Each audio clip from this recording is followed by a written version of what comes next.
Supreme court को इस तरह के फैसले नहीं करने चाहिए। बड़ी सीधी सी बात है, आप लागू कर नहीं सकते, सिर्फ आप पीआर के चक्कर में सुर्खियां आती है, अखबारों में जजों के कमेंट्स छपते हैं, उनकी टिप्पणियां छपती हैं, तस्वीरें छपती हैं और 2-3 दिन बाद वो खत्म हो जाता।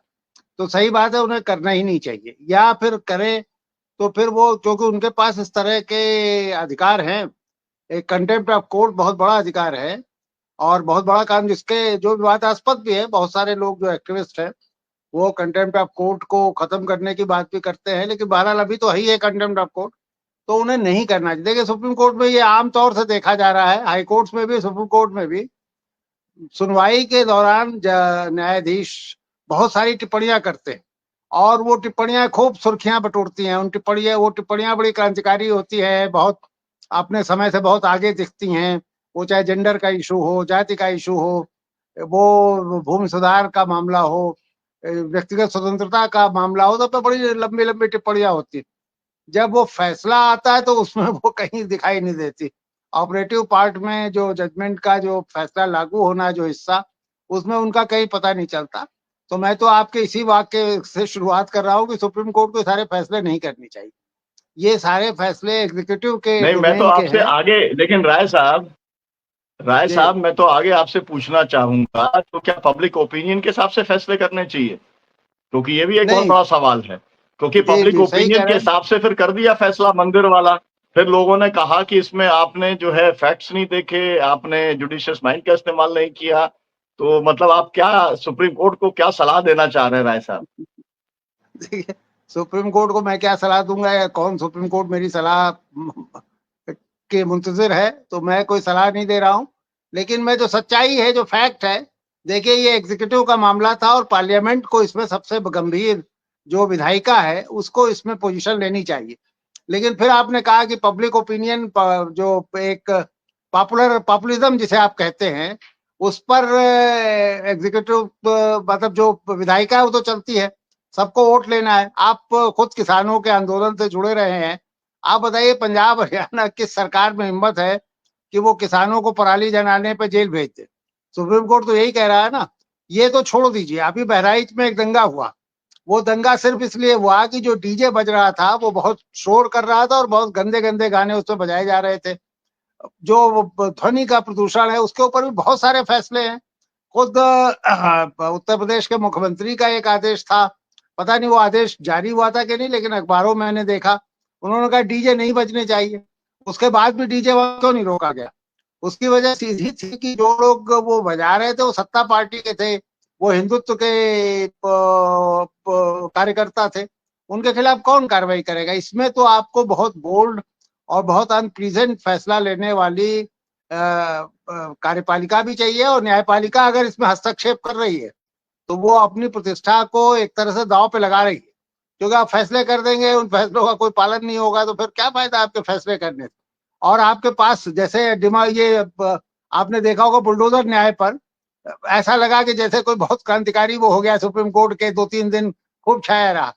बाद में जब बहुत सारे लोग गए कहने कि साहब आपके इस फैसले, हालांकि फैसला नहीं था, ऑब्जर्वेशन थे जिनको हमने मान लिया था कि अब सुप्रीम कोर्ट ने कह दिया है।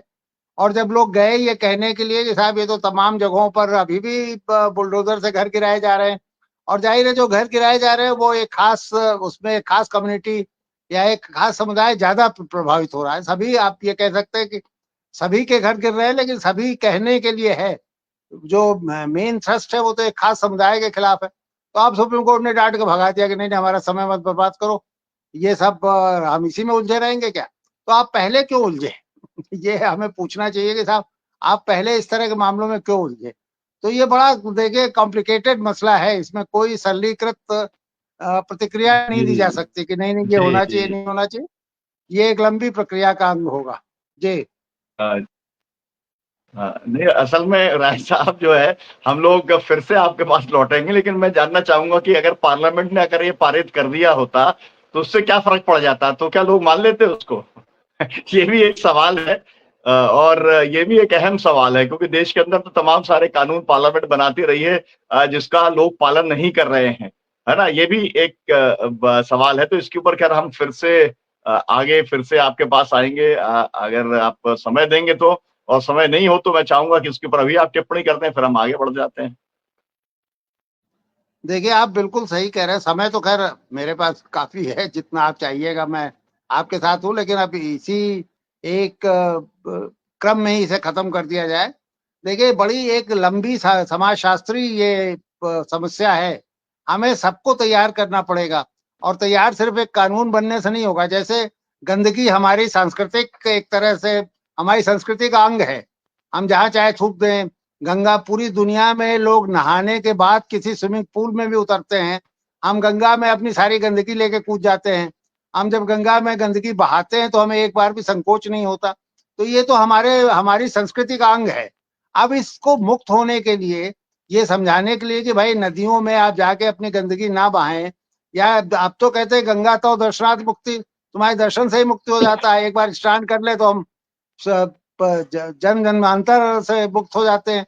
लेकिन हम इस बात का ये कब सीखेंगे कि गंगा को गंदा करके हम कितना नुकसान कर रहे हैं, अपना भी कर रहे हैं और पूरी आने वाली पीढ़ियों का कर रहे हैं। ये सिखाना थोड़ा मुश्किल काम है, लेकिन इसमें महत्वपूर्ण रोल सरकार का और विधायिका का होना चाहिए, न्यायपालिका का नहीं। अब उसमें वो फेल हो रहे हैं। आप देख रहे हैं कि हर पॉलिटिकल पार्टी को चुनाव लड़ना है, सबको वोट लेना है। वो सख्ती से जी अगर जी। अच्छा प्रशासन करे, अच्छी गवर्नेंस हो, तब भी वोट मिलेगा। लेकिन ये सिंपल, ये पंजाब में, हरियाणा में, पश्चिमी उत्तर प्रदेश में, मैं तो यहाँ पे एक तरह भट्टी में रह रहा हूँ, जहाँ इस सब प्रदूषण की भट्टी है, नोएडा। यहाँ हर जगह पराली जलाई जा रही है, किसी की हिम्मत नहीं किसानों के खिलाफ कोई कार्रवाई करे। हर जगह कूड़ा जलाया जा रहा है, हर जगह गंदगी फैलाई जा रही है। तो ये एक लंबी प्रक्रिया होगी, इसका कोई बहुत सरलीकृत उत्तर नहीं हो सकता। मेरा कहना यही है।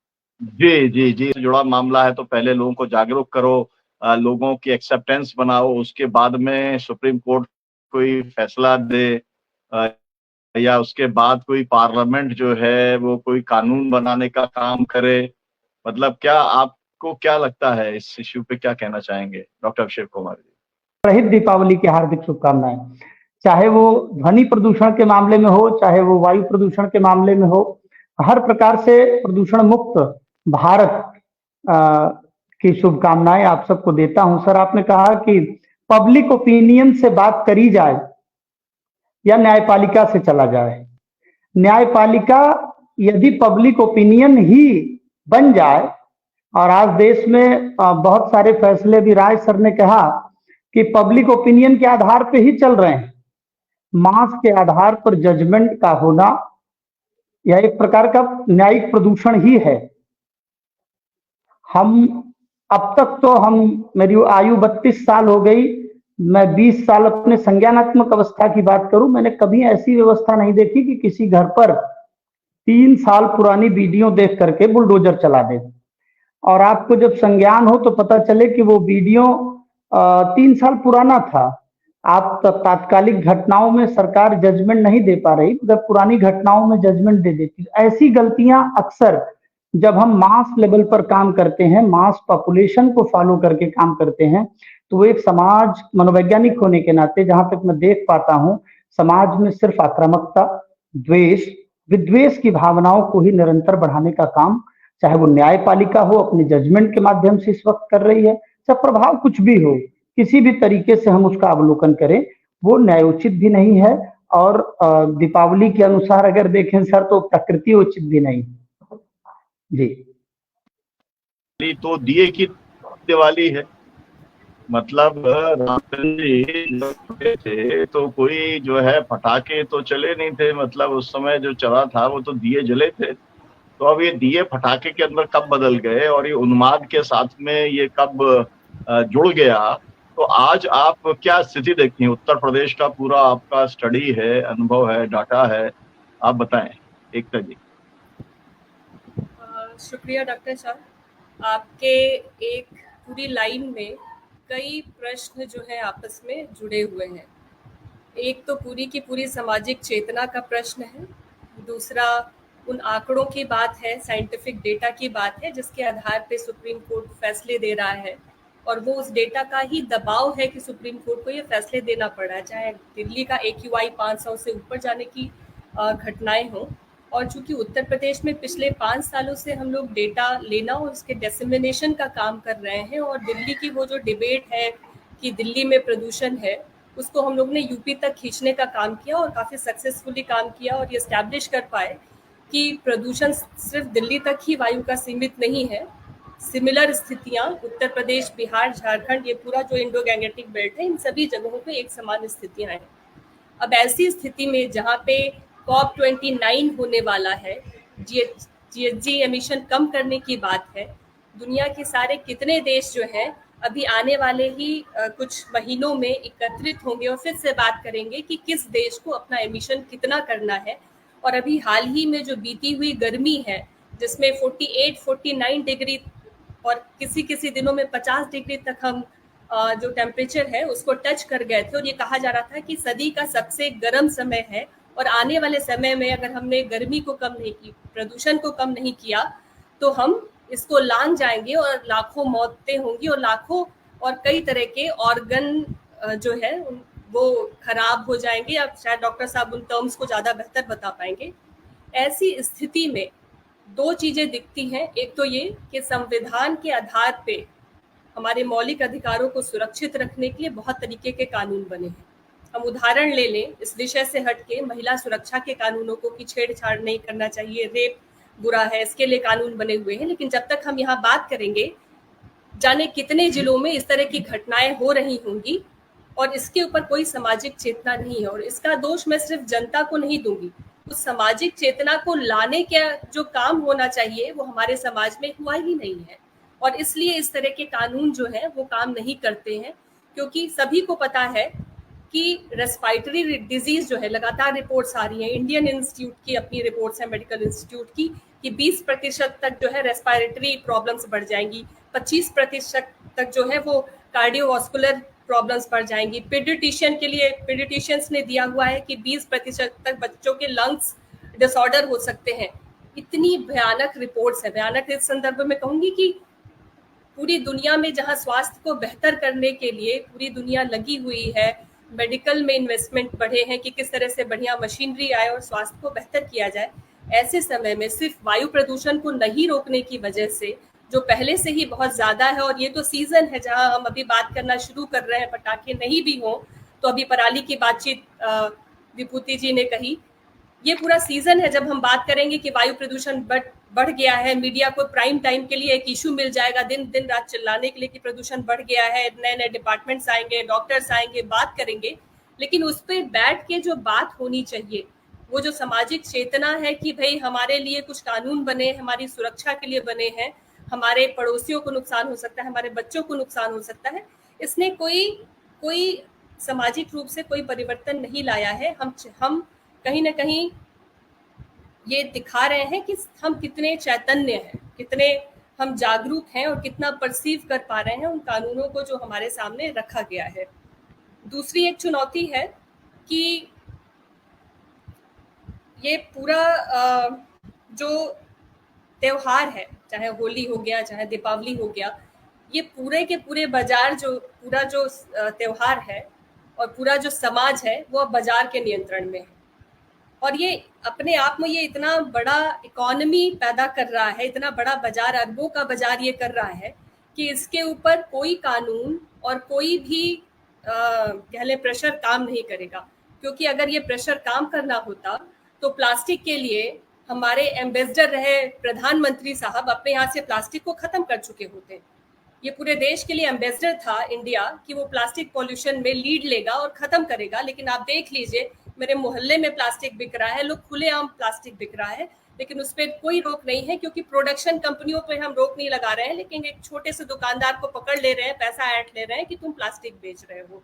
तो ये जो कमियां हैं, ये सिर्फ कानून के अनाउंसमेंट से नहीं दूर होगी।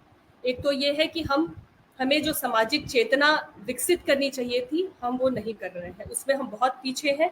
और तमाम कानून लगातार पहले भी आए हैं, 80s के दौरान भी वायु प्रदूषण नियंत्रण कानून आ चुका था, और 80 के दशक से लेके 80 से भी पहले, और तब से लेके अभी तक हम लगातार उन्हीं कानूनों को और बेहतर बनाने की कोशिश किए जा रहे हैं, उसमें कुछ ना कुछ आर्टिकल्स जोड़े जा रहे हैं, लेकिन प्रदूषण नियंत्रण नहीं हो रहा है, दिनों दिन वो बढ़ता जा रहा है। दूसरा, हम बाजार के कब्जे में जब तक रहेंगे और जब तक इसके खिलाफ नहीं बोलते रहेंगे, सिर्फ मीडिया में ये बोलेंगे कि हमको चाइना का सामान नहीं चाहिए तो हमको फलाने का सामान नहीं चाहिए, हम उससे उबर नहीं पाएंगे। हमारे यहाँ घरों घरों में बारूद इकट्ठा करके पटाखे बन रहे हैं जो जानलेवा है। लगातार एक्सीडेंट्स की खबरें आती हैं, अखबारों में पढ़ रहे हैं, लेकिन वो लगातार हो रहा है। और ऐसा नहीं कि इस पे नियंत्रण नहीं किया जा सकता है, क्योंकि कोविड के दौरान हमारे पास ये उदाहरण है कि लोग डरते थे, घरों से बाहर निकलेंगे तो सामने पुलिस वाला खड़ा है, डंडा पीटने लगेगा। तो ये नहीं कहा जा सकता है कि लॉ एंड ऑर्डर फॉलो कराने के लिए अगर सरकार अपने आप में स्ट्रिक्ट हो जाए तो पटाखे फूटेंगे। हम सभी देखते हैं कि बहुत सारे ऐसे लोग हैं जो, चूंकि हम लोग क्लाइमेट पे काम करते हैं, तो हमें संपर्क करते हैं कि हमें अस्थमा की प्रॉब्लम है या हमें क्रॉनिक एलर्जी डिसऑर्डर है, तो हम इस मौसम में कैसे बचें। हम लोग डॉक्टर नहीं है कि उनको बहुत बेहतर सुझाव दें, लेकिन ऐसे इतने सारे केसेस आते हैं कि ऐसे लगता है कि पता नहीं जो डॉक्टर है, जो MBBS है, उनके पास जाने कितने केसेस आते होंगे। हमारे पास कोई स्टडी नहीं है, लेकिन अगर साधारण तौर पे हम में से कोई भी किसी चेस्ट डिपार्टमेंट में पहुंच जाए या COPD के किसी उसमें पहुंच जाए और देखे कि कितने इन 10 सालों में इस तरह की बीमारियां कितनी बढ़ी है, तो हमें लगता है कि 50% से ज्यादा वो बीमारियां बढ़ चुकी होगी। तो एक तो स्वास्थ्य के प्रति जो है पूरा हमारा इंडियन सोसाइटी या गवर्नमेंट कह ले, वो किस तरीके से उदासीन है कि बड़ी से बड़ी बीमारियां आती हैं, लोग खत्म होते हैं, लेकिन उसके बाद कोई काम नहीं है। तो ये जो पूरी अवस्था है, मुझे लगता है अगर इसको मैं समेटने की कोशिश करूं तो इन कानूनों से ज्यादा मुझे लगता है कि सामाजिक चेतना विकसित करने की जरूरत है। और जब तक वो हम विकसित नहीं कर पाएंगे, इन कानूनों को आना और वैसे ही फिर हर साल दूसरे कानूनों का आना चलता रहेगा और ये प्रदूषण भी बढ़ता रहेगा। प्रदूषण की वजह से आने वाले समय में मनुष्यों में भी जो डिसऑर्डर है वो बढ़ते ही जाएंगे। 76 वर्ष बाद भी आज तक क्लीन वाटर, है ना, साफ पानी नहीं दे पाए। अभी तो हवा की बात हम लोग कर रहे हैं और ध्वनि की बात यहाँ पर कर रहे हैं। मैं चेतन जी के पास आता हूँ। चेतन उपाध्याय जी से मैं जानना चाहता हूँ कि आप सत्य फाउंडेशन से इस मुद्दे के ऊपर आप काम करते हैं, तो आपका क्या अनुभव है और ये लगता है आपको कि ये चेतना का क्या कोई आकलन है कि कितने साल तक कितने लोग, कितने संगठन काम करेंगे, तो कब तक इसका कोई नतीजा आ पाएगा? चेतना जागृत होना बहुत अधिक आवश्यक है, लेकिन बहुत दुख के साथ ये कहना पड़ता है कि हमारे जो पॉलिसी मेकर्स हैं, हमारे जो हाई TRP वाले नेता लोग हैं, जिनको पूरा देश सुनता है और फॉलो करता है, डीजे के चलते पूरे उत्तर प्रदेश में पिछले 7 वर्षों में एक के बाद एक हिंसा होती है, हत्या होती है, लोग मरते जाते हैं। डीजे के शोर में बलात्कार पीड़िता की आवाज दब जाती है। बनारस में शूलटंकेश्वर इलाके में वो विदेशी महिला थी, अखबारों में खबर बनती है। गोरखपुर के बलिया में एक ऐसा केस हुआ कि हत्या होती है, हत्यारे पीटते रहते हैं जानबूझकर, उसी दिन का चुनाव करते हैं जब बगल में शादी हो रही है और डीजे के शोर में उस युवक की आवाज दब जाती है। इस सब के बावजूद हमारे एक नेताजी हैं जो सत्ता में आने के पहले कहते थे कि लाउड स्पीकर जो है मस्जिदों का हो या मंदिरों का, ये जब तक पूरी तरह से सुबह सुबह वाला स्विच ऑफ नहीं होगा तब तक मतलब पूरी तरह से लोग ध्वनि प्रदूषण कानून लागू नहीं हो पाएगा।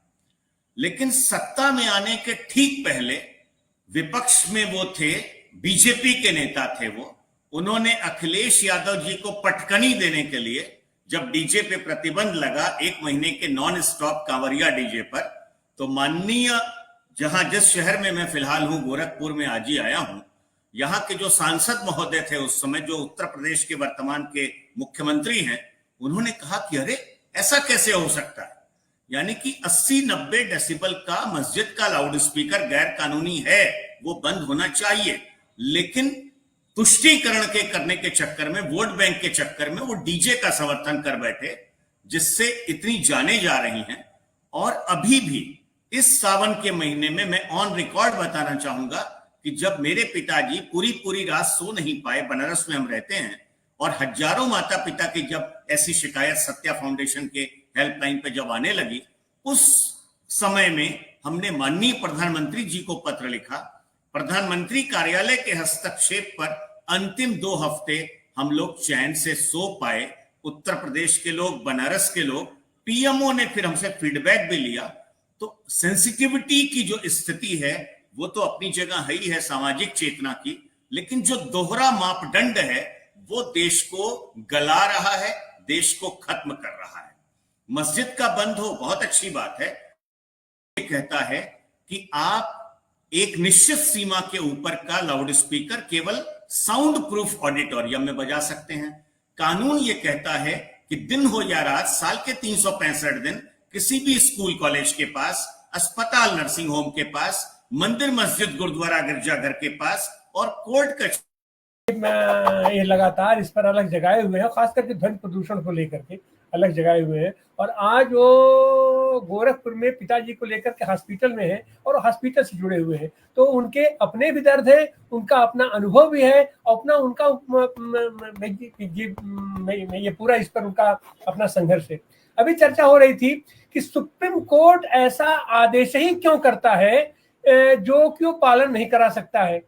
कोर्ट के बारे में हम ये भी कहते हैं, इसके पहले वो वाली बात 1 मिनट हम 1 सेकंड पूरा कर सकते हैं आनंद सर। वो वाला गुरुद्वारा गिरजाघर स्कूल कॉलेज अस्पताल के कोर्ट के 100 मीटर के दायरे में, स्कूल कॉलेज के 100 मीटर के दायरे में हॉर्न बजाना भी इलीगल है। और इस देश में डीजे बजाया जाता है, पटाखेबाजी की जाती है। एक ही समुदाय का व्यक्ति हो, यानी कि मंदिर के गेट पर अगर हिंदू लोग भी अगर डीजे बजाएं तो कितनी दिक्कत होगी पूजा में, या दूसरे धर्म का करे तो भी दिक्कत होगी। इसके बावजूद पुलिस अधिकारियों का ट्रांसफर कर देती है सरकार, लेकिन साइलेंस जोन में डीजे बजता रहता है। तुष्टीकरण की राजनीति पहले भी थी और अभी जोरदार ढंग से चल रही है। पटाखों को लेकर मैं आपको बताऊं कि हमने पिछले 16 वर्षों में लाखों विद्यार्थियों को पटाखों के खिलाफ शपथ दिलाई है। लेकिन सवाल ये उठता है कि जब तक जागरूकता के साथ साथ कानूनी कार्रवाई नहीं होगी तब तक कुछ नहीं होगा। हमने दैनिक जागरण में, आज के दैनिक जागरण में ये खबर है, बनारस के एडिशन में पेज नंबर 6 पर बड़ी खबर है कि जब 8 से 10 की सीमा है सुप्रीम कोर्ट द्वारा तय की गई, तो 3 दिन पहले से और 3 दिन बाद तक आप पटाखा क्यों अनुमति देते हो? और बड़े शहरों की तर्ज पर ऑन द स्पॉट पेनल्टी लगे, उनका चालान हो, मुकदमा हो, कार्रवाई हो, तब जाकर किसी भी एक शहर से ये अगर अभियान चालू हो जाए तो पूरा हिंदुस्तान फिर पीछे उसके चल सकता है। और भी उठता था अपने न्यायाधीश महोदय पर कि ऐसी टिप्पणी आप क्यों करते हैं, अगर देना है तो आप फैसला कीजिए। तो भाई यह तो हमारी जो संवैधानिक संस्था है, न्यायपालिका तो एक तरीके से नैतिक संस्था है, उसको विश्लेषण का अधिकार है, उसको निर्णय देने का अधिकार है, लेकिन लागू कराने का अधिकार उसको नहीं है। अभी आपने कहा कि हम ऐसा कानून बनाते क्यों हैं जिसको लोग तोड़ते हैं, तो वह तो लोकतांत्रिक प्रक्रिया है। हम किसी भी चीज का हम विरोध करेंगे, ये विरोध करने का भी हमारा अधिकार बनता है, लेकिन व्यवस्थापिका कानून बनाती है तो उसी व्यवस्थापिका के अंदर से निकल करके कार्यपालिका आती है जिसके पास अधिकार है उसको लागू कराने का। लेकिन न्यायपालिका के पास ऐसा कोई ताकत नहीं है, ऐसा कोई तंत्र नहीं है कि वो अपने कानूनों को लागू कराने के लिए स्वयं व्यवस्था बनावे, तो उसको तो कार्यपालिका पर ही निर्भर करना पड़ेगा। अब सवाल ये है कि फिर ये जो कार्यपालिका चाहती है हम उसी तरीके का निर्णय लें, तो फिर वही बात हो जाएगा कि ये तो लोग जो अपना मुंह देखी कर रहे हैं और अपना कार्यपालिका का उस पर प्रभाव पड़ रहा है। लेकिन नहीं, न्यायपालिका का काम है न्याय देना, जो न्याय संगत जो चीजें हैं, तर्क संगत की अपना तरीके से उस पर न्याय देना। लेकिन आज जो हो रहा है ये सारा का सारा मामला तो हमारी कार्यपालिका का बनता है, हमारी सरकार का बनता है। और सरकार का विशेष करके 2 ही अंग है, शासन है, प्रशासन है। व्यवस्थापिका है, कार्यपालिका है। व्यवस्थापिका कानून बनाती है और उस कानूनों को लागू करने का काम हमारी कार्यपालिका करती है। और अगर हमारे कानूनों को अगर लागू नहीं होते हैं, अगर कोई आदमी उसका उल्लंघन करता है तो उस पर दंड देने का काम हमारा ये न्यायपालिका करती है। लेकिन न्यायपालिका के निर्णयों को लागू कराने का काम तो कार्यपालिका का है, हमारी सरकार का है। तो सवाल तो यहाँ यह है कि हमारे कार्यपालिका, हमारे सरकार की इच्छा शक्ति क्या है। अब इच्छा शक्ति यह है कि पटाखे बंद होंगे साहब, अच्छा ठीक है पटाखे बंद होंगे, लेकिन इतना बड़ा बाजार बन गया है कि पटाखों का पूरे साल भर तक उत्पादन होता है, आप उस उत्पादन प्रक्रिया को तो आप रोकेंगे नहीं, और उसके बाद आप जो अंत में आप जो 1 महीना आप कहेंगे कि अब आप इसका आप बिक्री बंद कर दीजिए, इस पर बैन हो गया, चीन का माल नहीं आएगा लेकिन मेड इन इंडिया का माल चलेगा। तो अब फल क्या होता है कि साहब चीन से बने हुए रॉ मटेरियल और चीन से पूरा बना बनाया पटाखा हमारे यहाँ आ जाएगा और उसके ऊपर लेबल लगा देंगे मेड इन इंडिया, अपने मेड इन इंडिया का, उसके बाद हम उसको बेचना शुरू करेंगे यहाँ पर। और जब बाजार में कोई सामान बिकेगा, लोग उसको खरीदेंगे, तो निश्चित रूप से उसका उपयोग भी करेंगे। तो आपको अगर इससे रोकना है तो आप उसके उत्पादन प्रक्रिया पर ही आप विराम लगा दीजिए, और वो विराम 1 महीना से वो लगाने से काम नहीं चलेगा, पूरी आप उसकी प्रक्रिया ठप कर दीजिए। लेकिन आपके यहाँ रोजगार भी देना है लोगों को, आप तो एक कोई रोजगार देते नहीं हो, तो जहां रोजगार मिल रहा है उस रोजगार को भी अगर आप प्रतिबंधित कर दोगे तो फिर जनता जाएगी कहां। अभी भी बात हो रहा था कि गंगा के मुक्ति का पानी भी हम आज की तारीख में शुद्ध पानी भी हम उसको नहीं दे पाए। तो प्रदूषण को तो हमने वो गंदा किया है, वायु प्रदूषण किया है, धन प्रदूषण किया है, लेकिन पानी तो हमारे यहाँ शुद्ध रूप से मिलता रहा है, और उस शुद्ध पानी को भी अशुद्ध बनाने का काम तो हम ही ने किया है।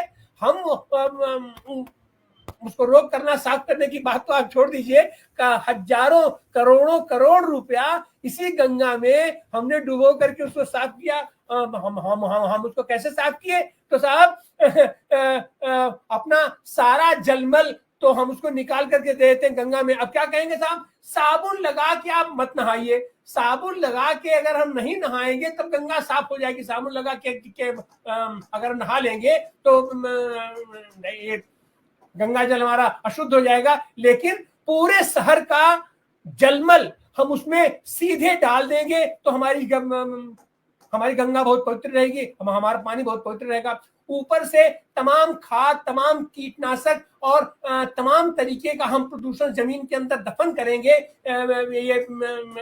ये तमाम डिवाइस तो वो अंततः जाएगा कहाँ जाएगा? हमारे भूजल पे जाएगा। तो हमारा भूजल पानी हमारा कैसे शुद्ध होगा? तो इन सारी चीजों के लिए सबसे बड़ी बात है कि इच्छा शक्ति हमारी है कि नहीं है, और इच्छा शक्ति सरकार की इच्छा शक्ति है कि नहीं है, उसमें प्रशासनिक क्षमता है कि नहीं है। आपकी प्रशासनिक क्षमता तो है कि आप तो कहते हुए कि आप यहाँ अपराध करेंगे, अगले चौराहे पर आपको जमदूत मिलेंगे। तो आज तो नरक चतुर्दशी है, जम चतुर्दशी है। हम इस पर देश की जनता को हम इसको एक बार फिर हम उसको बधाई देंगे कि, और ये जो कालिमा गर्द गुदार इस पर हमारे देश के ऊपर, हमारे पर्यावरण के ऊपर, हमारे प्रकृति के ऊपर छाया हुआ है, इसका अंधेरा दूर हो। और ये दूर होने के लिए सबसे बड़ी चीज है कि इच्छा शक्ति, सरकार के अंदर इच्छा शक्ति वो जागृत हो। या ये तुम्हारा लोकतंत्र है, जनता ऐसी इच्छा शक्ति वाले के हाथ में सत्ता सौंपे